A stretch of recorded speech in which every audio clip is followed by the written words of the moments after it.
Hello, my name's Jonathan Price and I play Timothy Buckle, who's the headmaster of St. George's School in Buenos Aires in the 70s. In the story, The Penguin Lessons, when my agent called me and said they're making a film about a penguin and I've never met a penguin. Plus I'm a fan of Steve Coogan, extremely funny comedic work. So it seemed a no-brainer, really. My favourite scene in the film was one that had no other human beings in it. It's when I get to talk to the penguin, tried to hold his attention.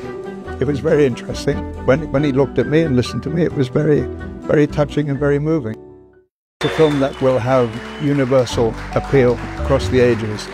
And I think people will be entertained by it and moved by it and educated by it in a way, but it's also about people coming together, forgetting their differences.